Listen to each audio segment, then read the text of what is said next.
여러분 안녕하십니까? 10월 13일 목요일 유용한 뉴스 커멘터리 시작하겠습니다. 금리가 기준금리가 3%가 됐습니다. 기준금리가 올라가면요, 물론 거시경제 차원에서 기준금리를 올린다 금융통화위원회에서 얘기했지만, 그러나 없는 사람들, 특히 2030 세대 대출받은 사람들은 앞길이 보이지가 않습니다. 금리를 올리면 그에 따른 백성들의, 국민들의 고통을 헤아려서 대책도 함께 마련해야 되는 거 아니겠습니까? 금리 올린다, 그리고 글로벌 경제가 어렵고 또 강달러 문제 때문에 금리 올리는 거 이해할 수 있습니다만, 그에 따른 그럼 대책이 나와야죠. 예? 없는 사람들, 어쩔 수 없이 대출받은 사람들, 대출을 줄일 수 없는 사람들, 이 사람들은 어떻게 살아나가는 겁니까? 그 대책도 함께 좀 윤석열 정권 내놓으시기 바랍니다. 오늘 10월 13일, 그러나 오늘 좋은 소식도 있습니다. 여러분, 무슨 소식이 아십니까? 우리의 손흥민 선수가 챔피언스 리그에서 2골이나 넣었습니다. 이런 소식도 좀 가끔다 들려와야지만 우리가 힘이 나지 않겠습니까? 연거포 2골을 올려서 프랑크푸르트를 역전했다고 합니다. 월드컵 얼마 안 남았는데요, 우리 손흥민 선수 더욱더 좋은 기량과 컨디션 유지하기를 바라겠습니다. 좋은 소식 제가 오랜만에 전해드린 것 같습니다. 오늘 코멘트 뉴스는요, 유용한 뉴스 코멘터리는 제가 코멘트 뉴스 간단히 언급하고요. 그 다음에 여러분들 잘 알고 계시는 김영민 의원이 전화로 연결되어 있습니다. 국감 중에 바쁜데도 김영민 의원이 전화 출연을 해주셔서 굉장히 고마운데요.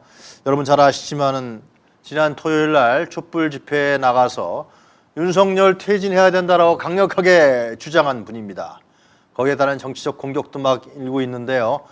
이 문제에 대해서 우리 김영민 의원께서 어떻게 생각하고 그렇게 발언을 하셨는지, 그리고 향후에 어떻게 이 문제를 이끌어 나갈 것인지 우리가 자세하게, 바쁘신 분이지만 우리가 들어보는 시간을 갖도록 하겠습니다.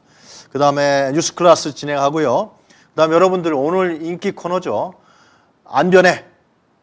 지난 주에도 조회수가 상당히 올라갔던데, 안진걸, 변희재, 안변해 기다리고 있습니다.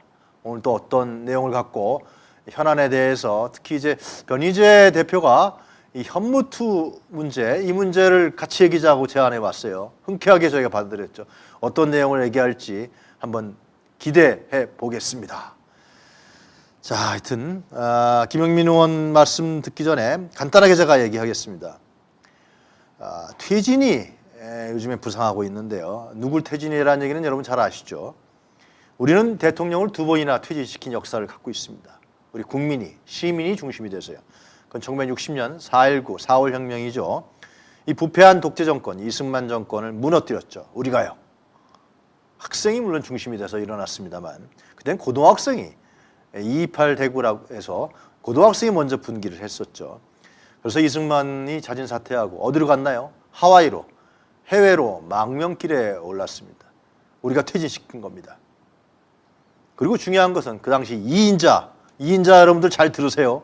2인자, 권력의 실질적 핵심이었죠. 이기붕, 아주 말로가 안 좋았습니다. 그 가족까지 다. 2인자분들 잘 들으셔야 됩니다. 그리고 국가 권력을 독점한 이런 소수의 지배 세력, 권위화된 지배 체제에 대한 대중적인 부정이었고, 이때부터 우리가 주권자 국민이 실질적인 정치적 주체로 우리 역사에 등장합니다. 두 번째는 집권을 연장하려고 했던 전두환, 그 이름도 거룩한 전두환, 87년 6월 항쟁으로 나 호언 안 하겠습니다. 그러면서 직선제 개헌을 수용했습니다. 이때 박근혜, 이때 말이죠. 이때 전두환이가 다시 계엄령을 검토했다 그러죠. 그러나 현장에 있는 군지관들이 반대해왔고 계엄령을 내리지 못했습니다. 이렇게 우리는 대통령을 물론 탄핵도 시켰습니다만 박근혜를 2번이나 퇴진시켰고, 헌정 중단이 아니라 국민들의 행복한 삶, 그리고 민주주의를 발전시키는 일을 했습니다.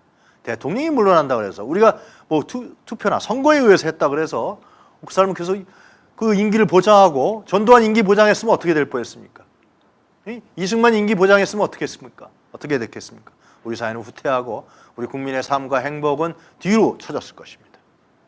헌정 중단 일가에서 얘기하는데 말도 안 되는 얘기입니다. 자, 한두 가지만 더 말씀드릴까요? 드디어 그 서울대생 윤석열 그 그 탄핵 대자보 붙인 서울대생 왜 대자보 썼습니까? 그러니까 시민 한 사람으로 도저히 참을 수가 없었다 이렇게 얘기했습니다.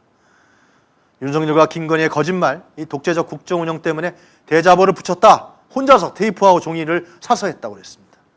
근데 중간에요, 학생도 1학년이더라고요. 둘둘 학번이니까 중간에 하지 말까 고민했지만 다시 윤석열이 뉴스에 나오는 걸 보고서 의지를 불태웠다고 이 학생이 용기 있게 얘기했습니다.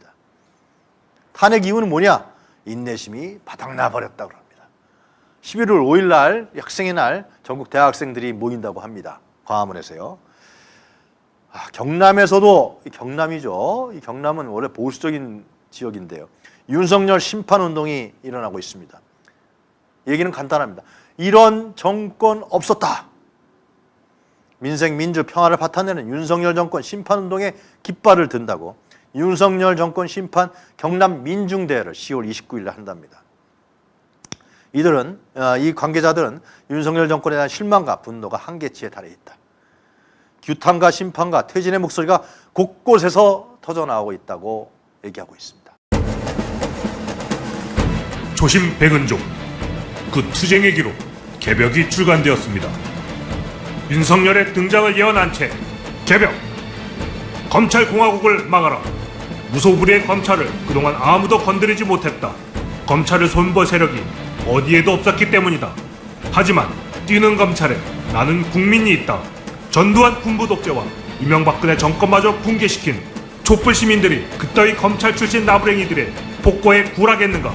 위기의 대한민국, 윤석열 검찰공화국에 맞서 싸울 촛불 시민들의 투쟁의 지침서, 조심 백은종, 국가와 민족을 위한 그 투쟁의 기록 개벽!